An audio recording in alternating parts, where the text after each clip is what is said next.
Hello, welcome back to Making It Out of the Woods. Now, I'm sure you came to this video by following the amazing clickbait thumbnail that I produced.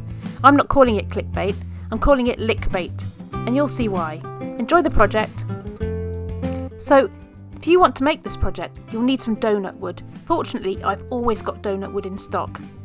It's actually ash, but we're going to carry on calling it doughnut wood. You just saw me find the centre of my blank using my centre finder, and now I'm just marking the centre with an awl. It's actually my favourite awl, and it was sent to me by Chris the Wood Yogi. Thanks very much, Chris. I'm drilling out a centre because that will take the worm screw I'll then use to mount the blank to the lathe.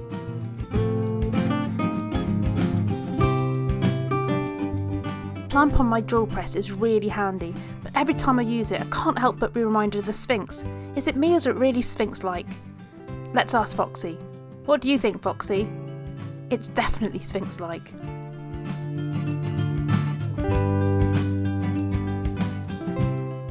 Okay, time to start off the worm screw. Once I have it threaded on slightly, I'll take it over to the lathe and attach it properly. And of course, I'll bring up the tailstock just to provide a little bit of extra support whilst I bring the front face to round.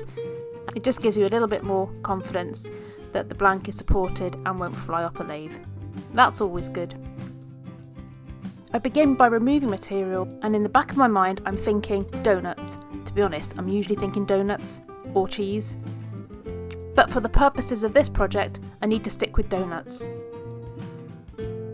This is me actually shaping the top face of the donut.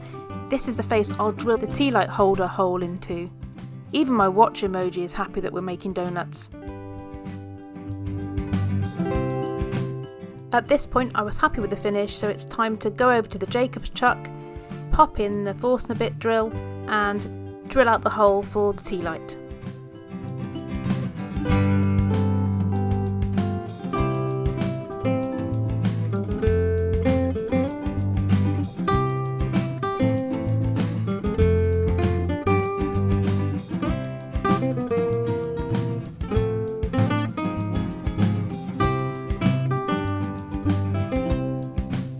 That's most of the drilling done.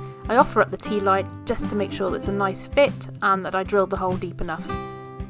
So now I can take it off the worm screw, turn the blank around and remount it on the lathe. Now the hole that I cut to take the tea light also acts as a mortise so that we can open the 4-point expanding jaws into the mortise and hold it onto the chuck, ready to turn the backside of the donut. Donuts have backsides?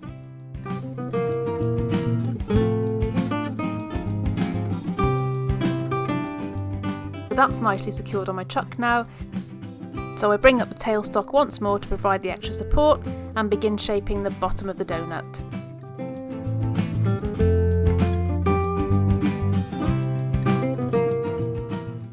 And when I'm happy enough with that, I'll remove the tailstock and carry on refining the shape. Now what's obvious here is the hole left behind by the screw chuck, but I have a fix for that. A while ago I ordered some of these maker coins from Smelly Cat Creations and I've been dying to use one. So all I needed to do was pop a small Forstner bit into the Jacob's chuck, remove a small amount of material, keep offering the coin up until it fitted in snugly, and when I was happy with that, I took the sanding sealer and began working on the final finish. This piece of wood will actually be visible in the final creation, so it's really important it has a lovely finish.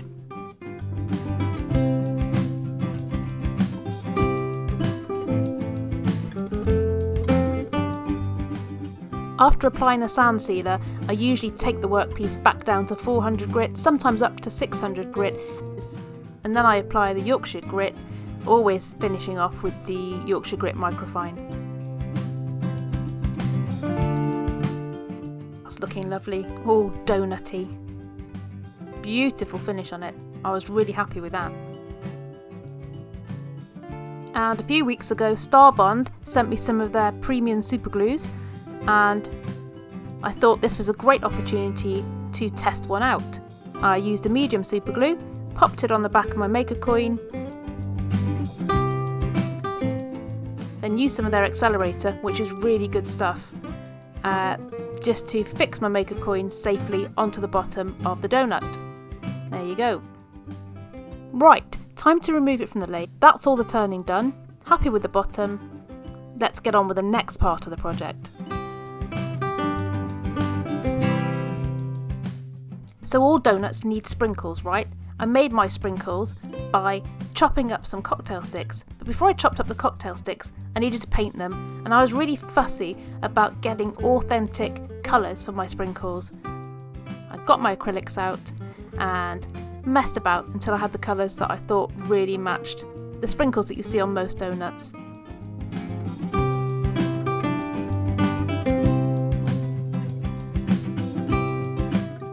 Then I got my sharp Stanley blade out and cut the cocktail sticks down to sprinkle size pieces.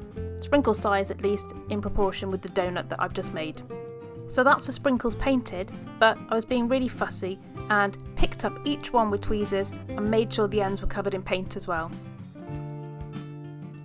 Now on to the really fun bit.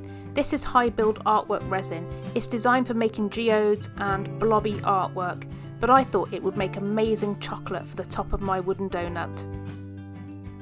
So I started by taping off my tea light hole. I didn't want any of this resin creeping in there because the hole cut was the perfect size for the tea light candle. This is just me mixing up the resins.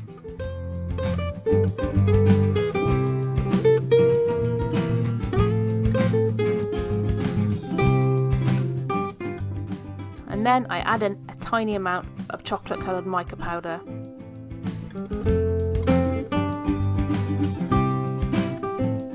This resin does need to be left for half an hour to 35 minutes to allow it to thicken. Before I used it, I wasn't quite happy with just the chocolate mica powder colour, so I did add a drop of the Divine Pigments Black, and this really made the colour much more rich. At this stage it's ready to pour, and doesn't it look like melted chocolate?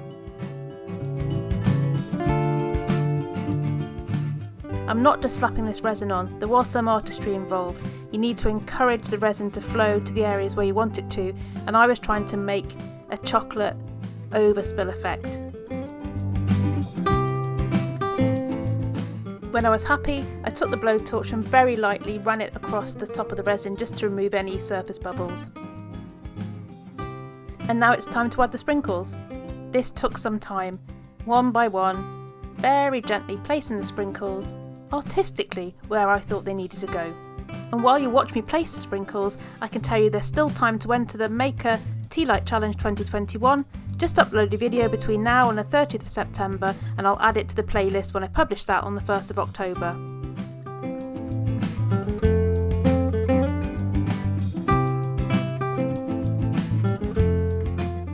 And this is where the resin placement paid off.